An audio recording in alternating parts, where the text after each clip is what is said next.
Our boat left France Harbor around Christmas to be sailed across the ocean. You can light the I fall. can light the fall.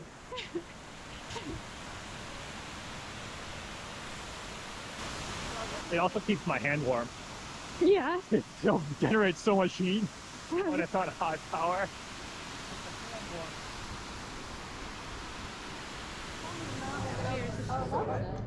It's outdoor, but you're not doing I can see my hands. You're very excited. Yeah, you can. No more videos. No more videos. I'm not good at videos. After visiting our family on Christmas, we set to wait for our boat to arrive. Here it is. Muxia is the spelling, M-U-X-I-A. As of Friday, it was sitting probably at this marina right here in Muxia, I think is how it was pronounced.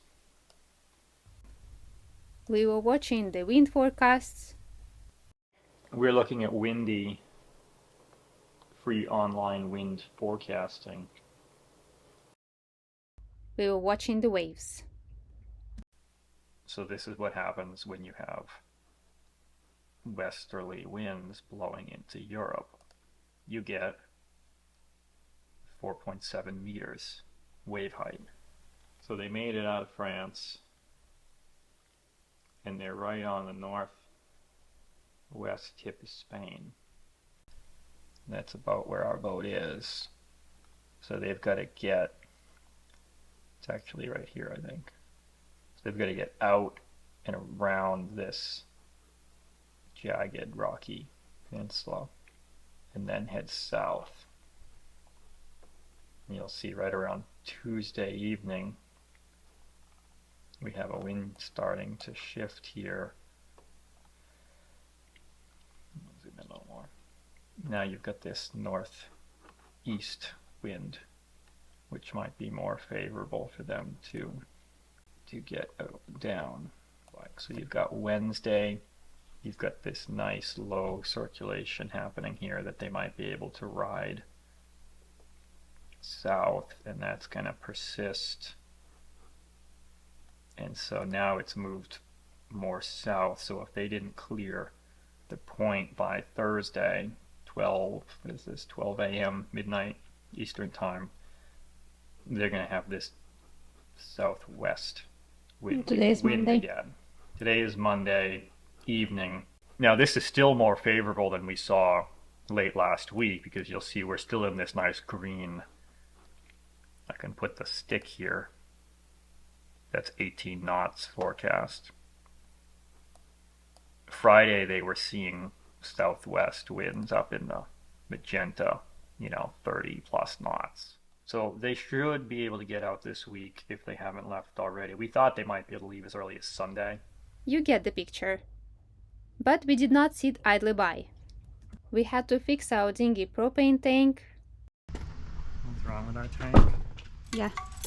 There's a rubber piece on the valve that sits in there that had a tear in it. Somehow it got torn up.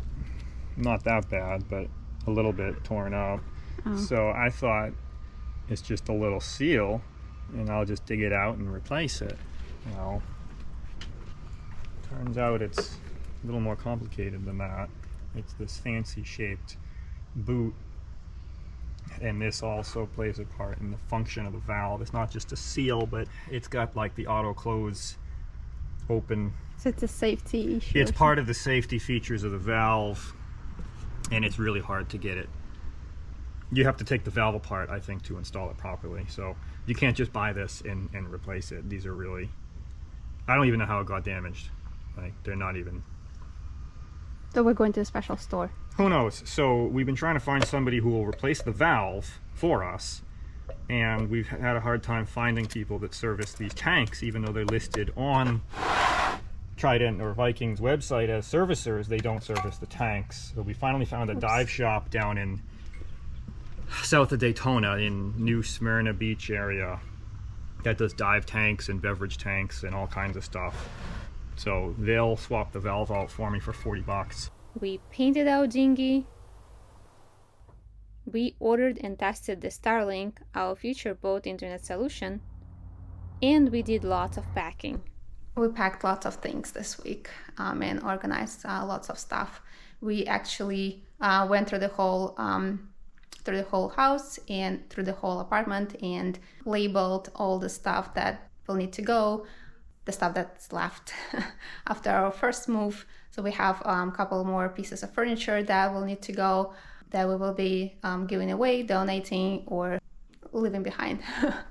So months of January went by pretty quickly, and we finally heard from our broker that our boat made it across the ocean to St. Martin. Now it was only counting the days down before she arrives.